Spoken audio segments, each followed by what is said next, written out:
E aí, pessoal, neste vídeo a gente vai estar dando início às nossas aulas de lógica de programação. Eu me chamo Pedro Francisco e esse é o material de apoio que a gente utilizou para desenvolver esse conteúdo. Vocês conseguem encontrar esse livro na livraria mais próxima de sua casa. E esse é o conteúdo programático que a gente vai estar utilizando nos dois vídeos sobre lógica de programação. À esquerda está o conteúdo do primeiro vídeo e à direita do segundo vídeo. Vocês podem pausar e dar uma conferida se vocês quiserem. Vamos lá. A primeira pergunta que a gente quer fazer é a seguinte: o que é um algoritmo? Né? E a gente responde vocês da seguinte forma: um algoritmo é um meio que a gente desenvolve para estar resolvendo determinado problema, certo? E esse algoritmo ele tem um início e um fim bem definidos. E entre esse início e esse fim, a gente tem uma ordem de instruções sequenciais bem definidas também, tá bom? Mas antes de pensar no algoritmo, para resolver um problema, a gente deve pensar nas suas entradas e nas suas saídas, né? As entradas são aquilo que a gente tem como recurso para estar resolvendo o nosso problema, e as saídas é onde a gente quer chegar com a nossa solução, beleza? Então a gente vai ver isso na prática, resolvendo um problema aqui. O enunciado dele é o seguinte: como fazer o cálculo do preço de uma mercadoria que dará um pequeno percentual de lucro ao vendedor? Então, a gente definiu duas entradas, que são o valor investido na aquisição da mercadoria e o percentual de lucro desejado. E a gente definiu uma saída, que é o valor final da mercadoria para o cliente. Nosso algoritmo ficou assim. Em linguagem natural, a gente tem um início e um fim bem definidos, e a gente tem uma sequência de 4 instruções organizadas que resolvem o nosso problema. Primeiro de tudo, a gente guarda o valor investido, depois a gente estipula o percentual de lucro que a gente deseja, e depois a gente multiplica o valor investido pelo percentual de lucro, e por fim a gente soma o valor investido com o resultado da multiplicação, achando o valor final do produto. Vamos supor que a gente foi na fábrica, investiu R$ 1.000 em um produto, depois a gente pensou em revender esse produto, estipulou 10% de lucro em cima dele, ou seja, a gente precisa multiplicar o valor investido pelo percentual para saber qual é o valor de lucro que a gente quer obter, então R$ 100, depois a gente soma o valor investido com o resultado da multiplicação. Então a gente tem que o produto vai ficar para o consumidor final por R$ 1.100, beleza? Então essa foi a nossa solução encontrada, esse foi o nosso algoritmo para resolver este problema, ok? Então vamos lá. O que é um programa de computador? Programa de computador, a gente depende de um componente físico, de um hardware, e também a gente depende de componentes de software, tá bom? Então a gente depende de uma linguagem de programação, a gente depende de interpretador ou de tradutor, a gente depende de compilador. Então, essa é a diferença principal entre programa de computador e algoritmo, que um programa de computador é dependente de um dispositivo. Já um algoritmo não, a gente consegue fazer o algoritmo simplesmente na caneta e no papel, beleza? Dando início na prática já da coisa, a gente se pergunta, né, o que são variáveis e constantes. A gente vê variáveis e constantes na aplicação matemática, né? Quando a gente se refere a uma expressão, por exemplo, uma função de segundo grau. A gente vê aqui na tela x ao quadrado mais x mais 4. A gente sabe que, matematicamente falando, esses dois elementos são duas variáveis. E esse terceiro elemento é uma constante. Então, a relação é análoga, só que na computação é uma aplicação diferente, tá bom? Na computação, as variáveis, elas representam espaços de memória, beleza?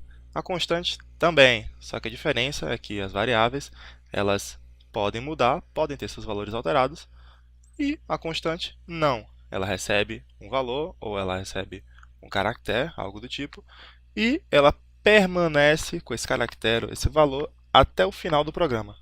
Por isso o nome constante, beleza? Agora a gente vai ver os tipos de dados que representam essas variáveis e essas constantes.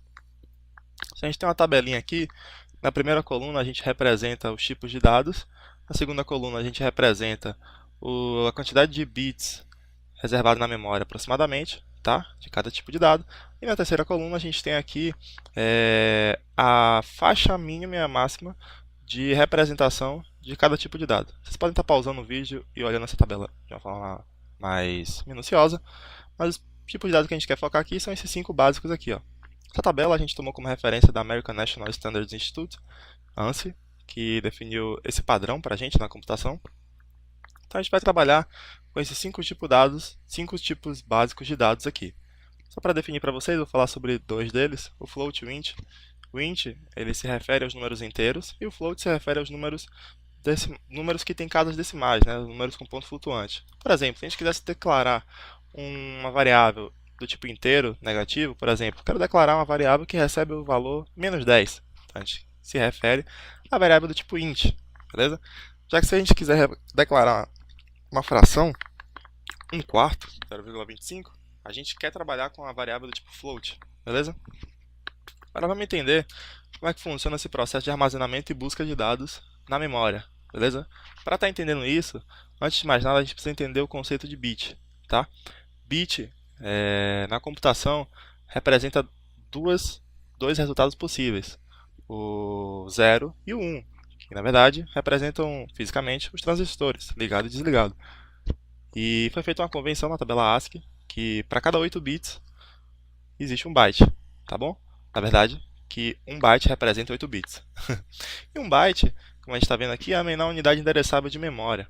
Significa dizer que o nosso computador, a depender da arquitetura dele, da organização, ele pode armazenar no mínimo 1 byte de memória, ok? Ou seja, ele lê ou ele armazena 1 byte de memória por vez, tá bom?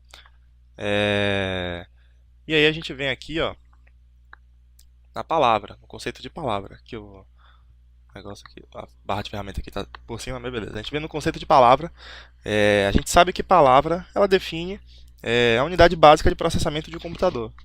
Isso quer dizer o quê? Quer dizer que sempre quando a gente for buscar ou armazenar um dado na memória, a gente vai estar buscando, armazenando uma palavra na memória, ok? Coloquei um exemplo aqui de uma palavra de 32 bits. A gente vê assim, não, vou comprar um... De quanto é o seu computador? Não, é 64 bits. O meu é de 32. Cada computador, cada dispositivo tem uma arquitetura diferente. E aí a gente vai estar trabalhando nesse exemplo aqui com a arquitetura de 32 bits, tá bom? Vamos supor que a gente queira declarar uma variável do tipo float, que como a gente viu na tabela anterior, tem um tamanho aproximado de bits de 32 bits. Significa que sempre quando a gente declarar uma variável float, quando a gente for manusear essa variável, a gente vai estar se referindo na memória ao espaço de 4 bytes. Mas vamos supor que na verdade a gente trabalha com a variável do tipo int, que reserva 16 bytes. Desculpa, 16 bits, portanto 2 bytes. Isso quer dizer o seguinte, sempre que o nosso computador for manusear essa variável, ele vai na memória, vai olhar para 4 bytes, porém, os que serão úteis para ele serão esses 2 bytes daqui. Vamos supor que a variável int esteja armazenada nesses 2 bytes. Por que esses 2 bytes? Porque é o que está representado na nossa variável do tipo int, que representa 16 bits, ou seja, 2 bytes. Como a gente viu aqui, cada 8 bits é representado por 1 byte. Então, sempre que ele for manusear a variável do tipo int, ele vai lá na memória, olha 4 bytes, percebe que esses 2 bytes se referem à variável int, e aí ele manuseia esses 2 bytes e ignora esses dois aqui. Tá bom? Beleza? Vamos dar procedência aqui. Falar sobre operadores. Então, para tudo que a gente falou agora fazer sentido, né? Seja as variáveis constantes, seja os tipos de dados, seja a forma como ele é armazenado na memória, a gente tem que entender como é que a gente pode manusear esses dados. Então, a gente pode manusear através de operadores aritméticos, relacionais e lógicos. Os aritméticos resolvem contas matemáticas para a gente, que tem um operador de subtração, o menos unário, o operador de adição, multiplicação, divisão. Esse percentual aqui, ele se refere ao módulo de uma divisão, ou seja, o resultado de um elemento percentual outro elemento vai ser o resto dessa divisão, beleza? Esse menos menos aqui ele representa um decremento, esse mais mais aqui ele representa um incremento, ok? Operadores relacionais, tem o maior que, maior igual, menor, menor igual, e igual igual, que na verdade ele pergunta se o primeiro elemento é igual ao segundo, e não, de novo, ele pergunta, ele não atribui. Isso aqui é utilizado em expressões booleanas, quando a gente quer ter o resultado verdadeiro ou falso. E aqui a gente tem o diferente de. Essa exclamação representa não, e o igual é igual, né, gente? Então, não igual é diferente. Operadores lógicos, AND, OR, NOT. Ou então, em português, operador lógico e, operador lógico ou, operador lógico não. Esse E aqui é o E comercial que tem em cima do 7. Então, você aperta Shift 7, vai vir um E comercial. 2 E comercial significa o operador lógico E. Esse operador lógico aqui parece um L, mas na verdade é uma barra. Vocês encontram ele no teclado à direita do Shift à esquerda do teclado, tá bom? Em cima do Ctrl ali à esquerda. Então, aperta Shift barra, não é a barra invertida, hein? É a barra reta. Barra barra, a gente tem o OU e aqui o NOT, tá bom? Vamos ver isso na prática. O site que eu vou estar utilizando é o Replit, ok? Vocês podem estar logando com a conta Gmail de vocês, Facebook, ou então fazendo uma conta no próprio site. Aqui a gente tem a estrutura básica de um programa em C, tá bom? A gente tem nossa função principal, nossas bibliotecas que podem ser úteis para a gente. Eu vou estar fazendo o seguinte, eu vou estar declarando uma variável do tipo int chamada a, beleza? Agora aqui embaixo eu vou estar atribuindo a o valor 10, beleza? Agora eu vou fazer uma função onde a gente exibe o valor exibe alguma mensagem, tá bom? Então eu vou estar exibindo eu vou estar exibindo o valor de A para vocês. Então a gente tem aqui, beleza, declarei A como 10, A igual a 10. Show, tudo tranquilo. Agora vamos fazer o seguinte, vamos fazer outra variável chamada resultado. Essa variável, resultado, ela vai receber o valor de uma subtração, beleza? A gente vai trocar A aqui por resultado. A gente vai estar executando, tá? No canto esquerdo tem um código. Opa, fiz alguma coisa errada. O que eu fiz aqui? O que deu errado aqui?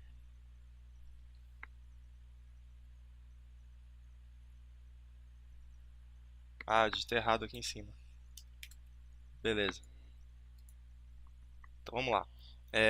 O que eu fiz aqui? Eu subtraí 10, que é uma variável, que é o valor que está dentro da variável de A, por 2. E atribuí o resultado dessa conta aqui, essa operação, à variável resultado. E aqui eu exibi esse valor na minha tela aqui. Então eu tenho aqui 10 menos 2 é igual a 8.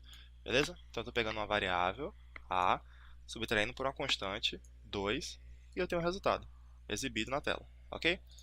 Então vamos multiplicar isso daqui. Então eu quero que 10 seja multiplicado por 2. Ok? Vou executar aqui, deu 20. Beleza? Agora eu quero que 10 seja dividido por 2. Então eu tenho o resultado 5. Beleza? Agora eu quero que exiba o resultado do módulo da divisão de 10 por 2, que é 0. O resto de 10 dividido por 2 é 0. Beleza? Agora, vou fazer o seguinte. Vou mostrar como é na prática um decremento. Então, a gente utiliza o menos menos, tá? Isso, gente, é a mesma coisa que A igual a ele mesmo menos 1, tá bom? Essas duas barras que eu utilizei aqui são barras de comentário, tá bom? Tudo que nosso código for executar, se ele vê essas barras aqui, ele ignora, porque é um comentário, certo? A gente pode ver isso durante o curso, mas agora não vai ser essencial para a gente.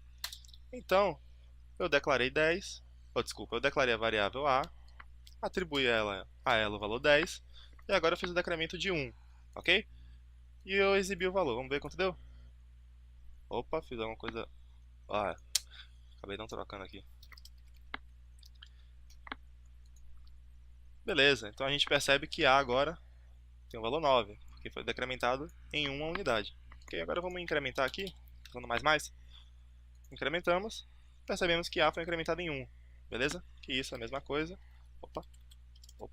que isso é a mesma coisa, dizer que A é igual a A mais 1, beleza? É uma forma enxuta de substituir essa expressão aqui, tá bom? Então, gente, eu não vou estar utilizando os operadores relacionais nem os operadores lógicos nessa aula, porque senão iria demorar muito e não é esse o nosso foco. Durante o curso, a gente pode estar trabalhando com eles, tá bom? Então, eu vejo vocês na próxima aula.